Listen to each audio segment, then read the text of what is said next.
Assalamualaikum warahmatullahi wabarakatuh. Tadi pun, saya Lisyan Utama, calon guru penggerak angkatan keempat dari Kabupaten Tanggamus, Provinsi Lampung.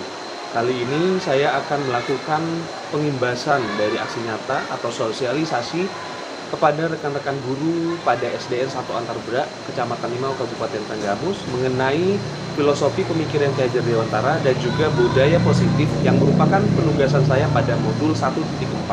Berikut videonya.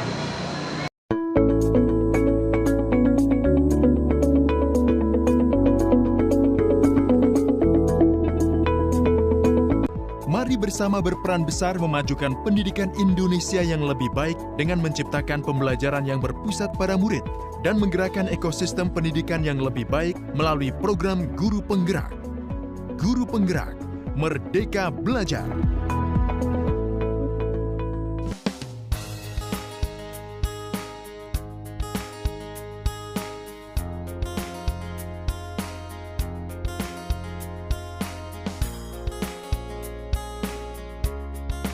Pertama-tama mari kita panjatkan puji syukur kehadirat Allah Subhanahu wa Ta'ala yang telah melimpahkan rahmatnya, hidayahnya, inayahnya kepada kita semua, sehingga kita bisa bersama-sama hadir di kelas 5 SDN 1 Antarbera ini dalam keadaan sehat walafiat.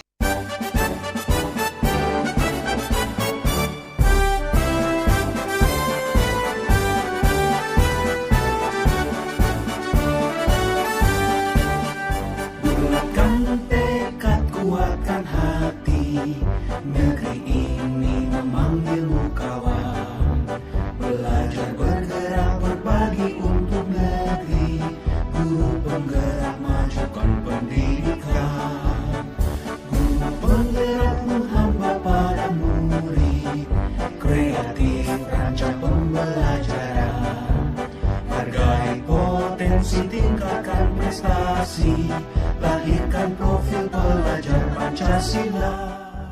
Agenda yaitu untuk sosialisasi mengenai aksi nyata pendidikan guru penggerak pada kelas saat ini yang sedang saya jalankan. Berbagi untuk negeri demi bakti pada Ibu Pertiwi.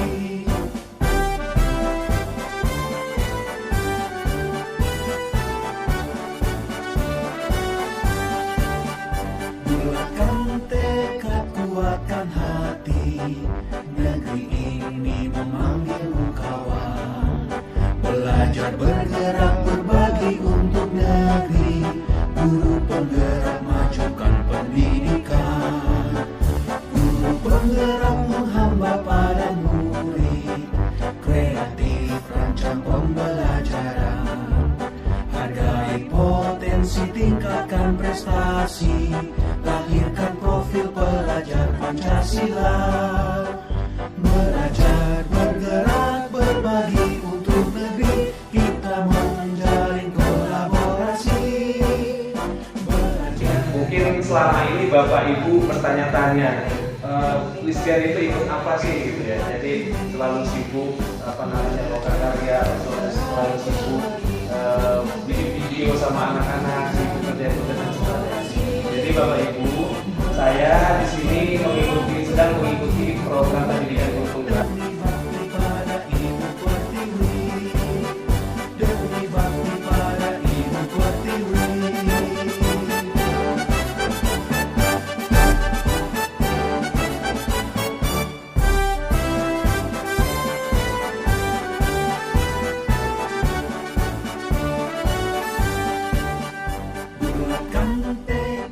Kuatkan hati, negeri ini memanggilmu kawan. Belajar, bergerak, berbagi untuk negeri. Guru penggerak, majukan pendidikan. Guru penggerak menghamba pada murid. Kreatif, rancang pembelajaran. Hargai potensi, tingkatkan prestasi. Lahirkan profil pelajar Pancasila. Belajar, bergerak, berbagi untuk negeri. Kita menjalin kolaborasi. Belajar, bergerak, berbagi untuk negeri demi bakti pada Ibu Pertiwi.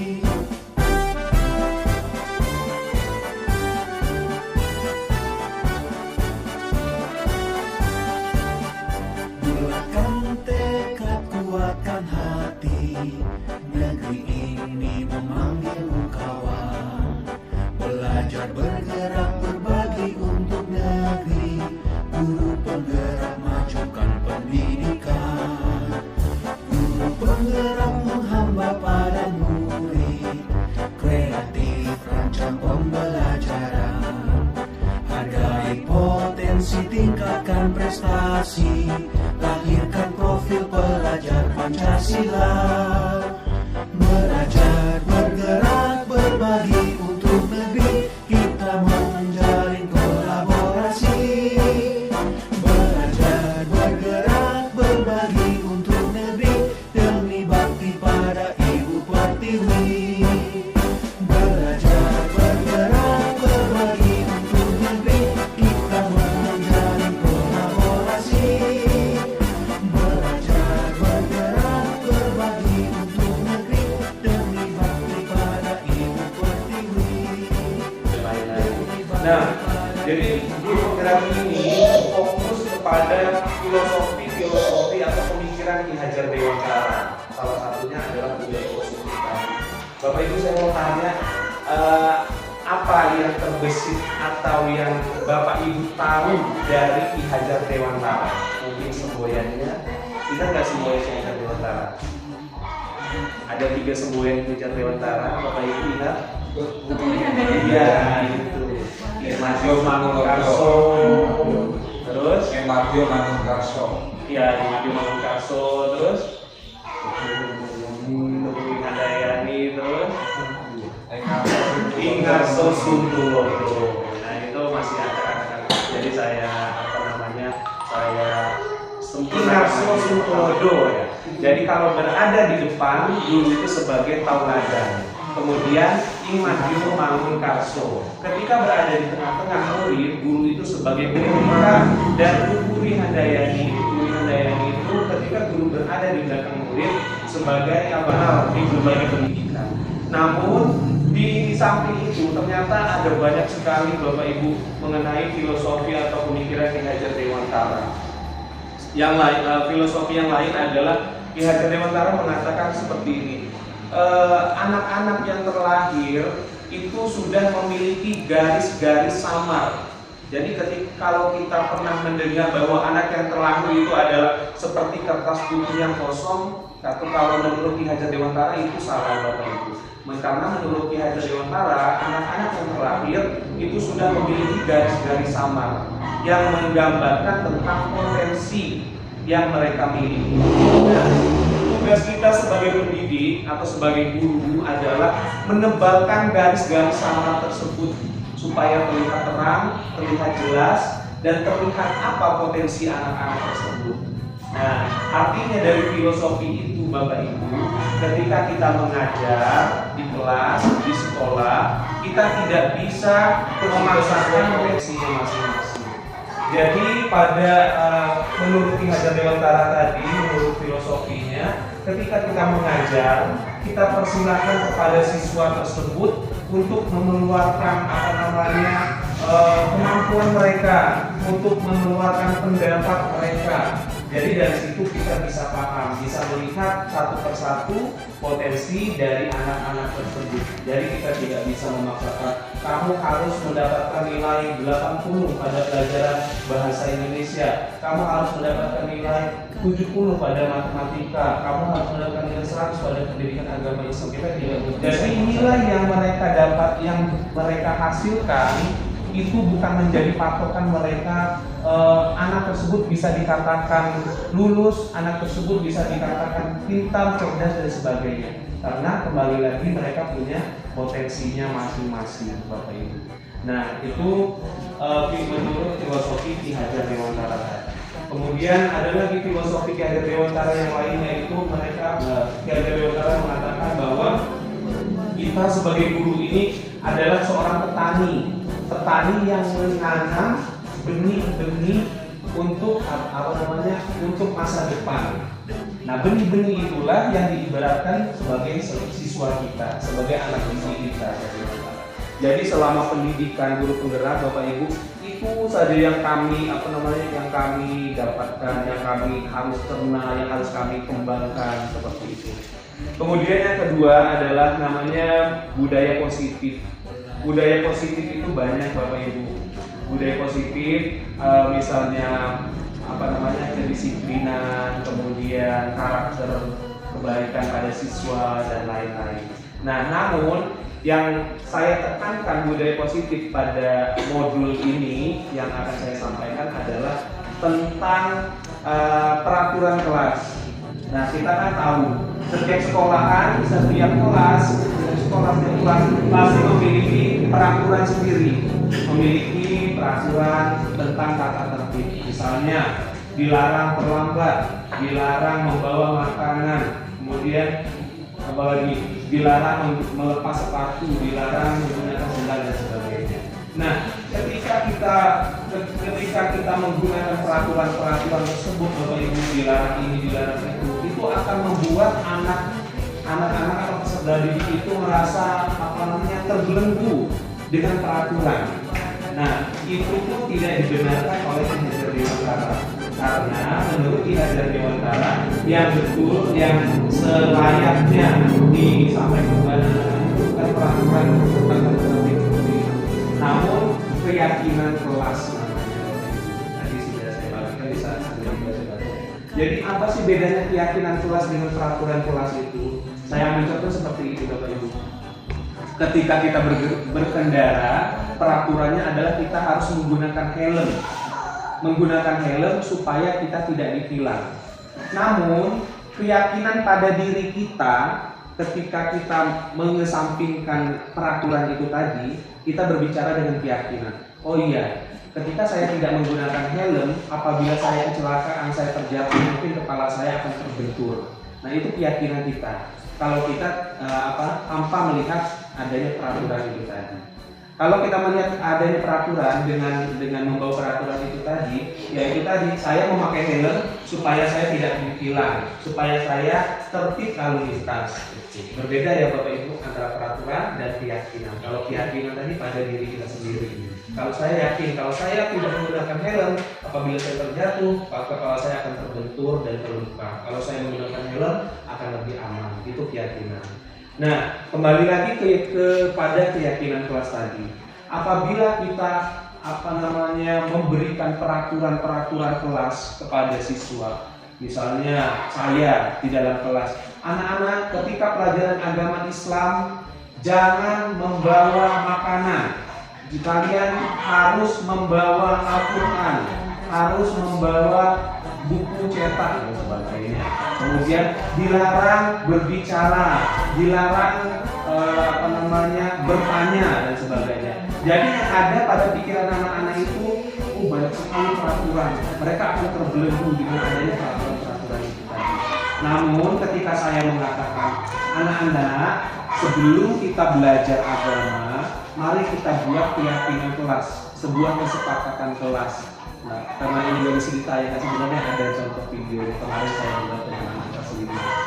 Anak-anak, ketika sebelum kita melaksanakan pembelajaran, kita harus membuat kesepakatan kelas dulu. Oh iya Pak, mari kita setuju seperti itu anak-anak. Nah, membuat kesepakatan kelas itu kita tidak hanya bukan hanya kita saja sebagai guru yang menentukan peraturan, tetapi semua siswa dilibatkan, semua warga kelas dilibatkan. Misalnya kita membuat yang tidak boleh dilakukan. Nah, ini kesepakatan kita. Kita tidak boleh menentukan, satu, tidak boleh membawa makanan, tapi kita serahkan dulu kepada anak-anak. Ayo anak-anak, kalian juga memberikan masukan-masukan. Nah, kemudian kalau kesepakatan kelas ini dilanggar, apa yang akan kalian lakukan? Nah, itu artinya setiap kesepakatan itu tadi ada konsekuensinya, namun bukan berarti hukuman ya Bapak Ibu. Kalau peraturan atau tata tertib, setiap pelanggar pasti mendapat hukuman. Hukumannya entah itu kalau di sekolah-sekolah yang SMP atau SMA kan mendapatkan poin, dikurangi poin dan sebagainya. Kalau di SD mungkin mendapat hukumannya ngepel, nyapu, buang sampah dan sebagainya. Itu hukuman. Nah, tapi kalau keyakinan kelas tadi, kesepakatan kelas tadi, mereka akan menentukan sendiri. Kalau kalian melanggar ini, kalian akan melakukan apa? Nah, mereka akan menyampaikan, saya akan bertanggung jawab Pak menyelesaikan masalah atau menyelesaikan yang saya lakukan. Mungkin kalau dia berkelahi, dia akan bertanggung jawab dengan cara meminta maaf, dengan cara membantu temannya tadi supaya temannya memberikan maaf kepada diri. Nah, itu Bapak Ibu ya, sudah bisa dipahami belum antara peraturan kelas dan keyakinan kelas.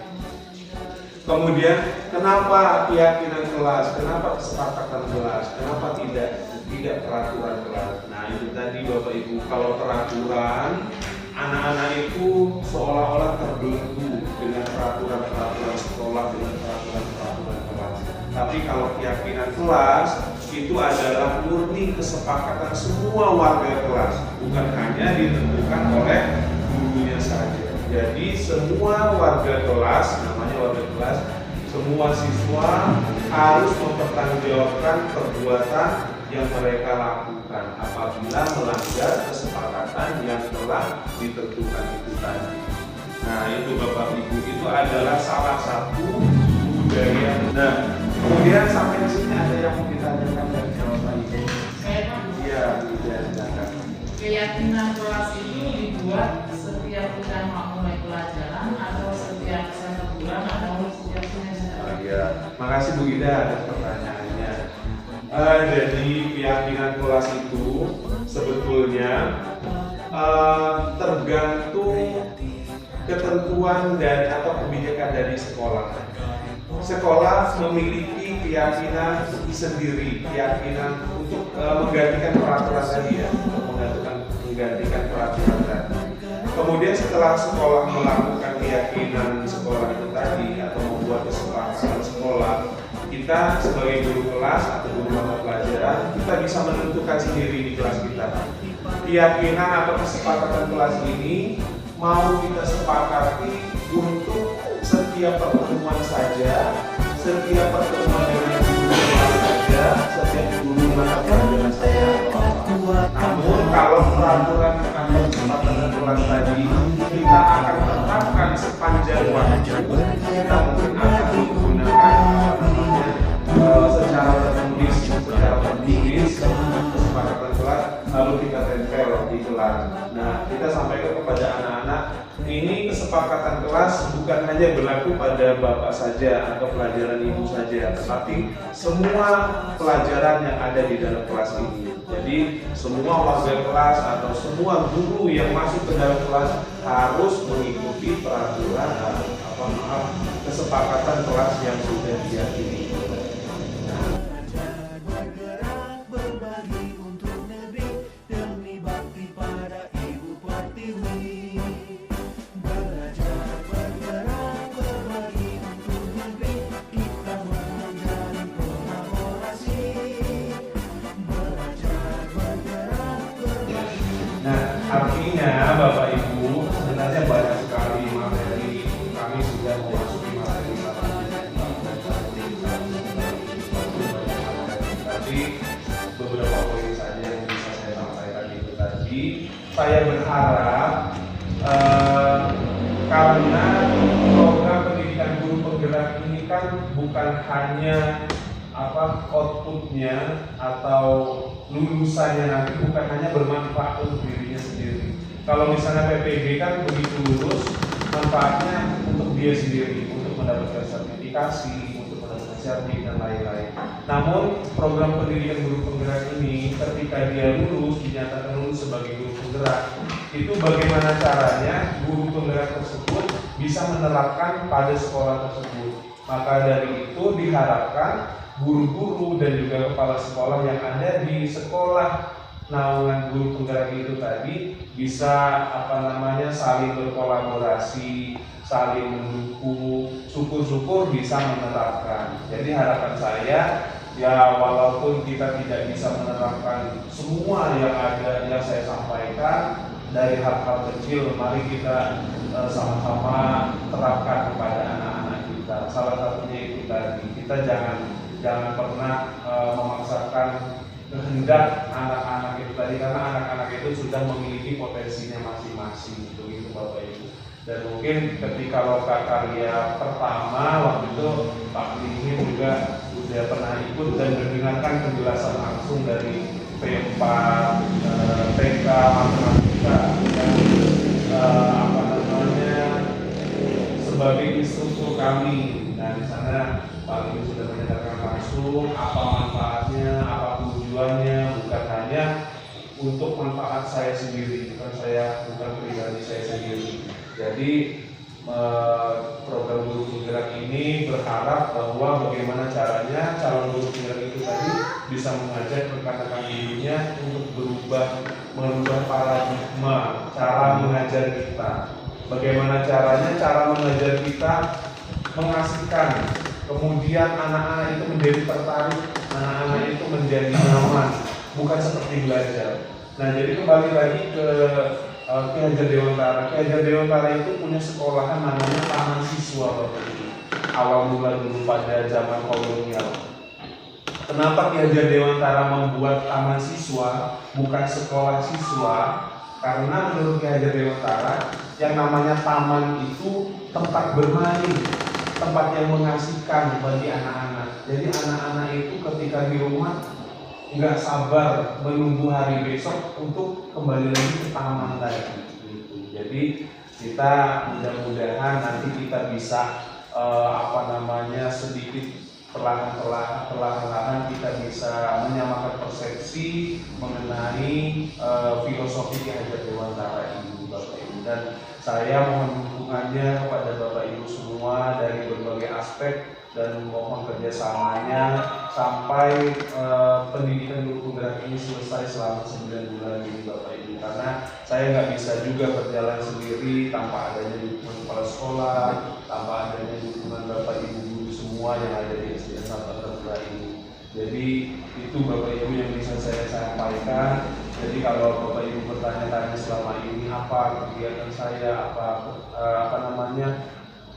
guru penggerak itu apa? Nah, kurang lebih seperti itu Bapak Ibu. Jadi kalau nanti ada angkatan baru yang Kabupaten Tanggamus masuk ke dalam daerah sasaran, mudah-mudahan Bapak Ibu semua bisa ikut mendaftar. Saya siap membantu apabila Bapak Ibu ada yang ingin ditanya tentang perekrutan guru penggerak ini. Mudah-mudahan dari SDN 1 Antar ini bisa ada yang bergabung lagi supaya saya ada teman-teman. Jadi inilah yang daftar bukan ya kawan. Tidak ibu, nggak apa-apa. Kita belajar sama-sama. Jadi mungkin itu aja Bapak Ibu yang bisa saya sampaikan. Kurang lebihnya saya terima kasih banyak sudah meluangkan waktunya untuk mengikuti sosialisasi saya ini. Ini bukan hanya sekedar menuntaskan tugas saya sebagai guru penggerak, tapi juga sebagai media kolaborasi kita supaya saya mendapatkan dukungan dari Bapak Ibu semua. Mohon maaf Bapak Ibu kalau saya ada salah-salah kata, saya tidak berniat untuk menggurui, tidak berniat untuk mengajari, dan mohon maaf saya rasa Bapak Ibu yang di sini juga pasti lebih banyak ilmu daripada saya. Jadi saya merasa nggak pantas sebenarnya untuk berbicara di depan seperti ini, tapi saya cuma pengen dukungan dari Bapak Ibu semua. Sekali lagi saya ucapkan terima kasih banyak atas kehadiran Bapak Ibu semua. Saya akhiri, wassalamualaikum warahmatullahi wabarakatuh. Waalaikumsalam.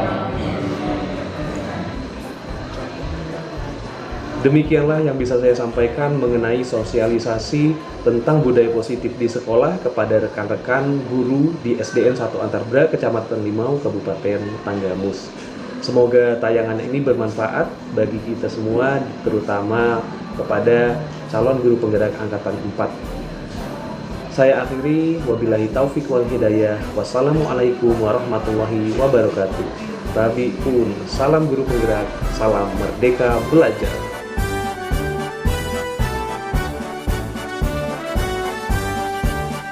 Bulatkan tekad, kuatkan hati, negeri ini memanggilmu kawan. Belajar, bergerak, berbagi untuk negeri, guru penggerak majukan pendidikan. Guru penggerak menghamba pada murid, kreatif kompetensi, tingkatkan prestasi, lahirkan profil pelajar Pancasila.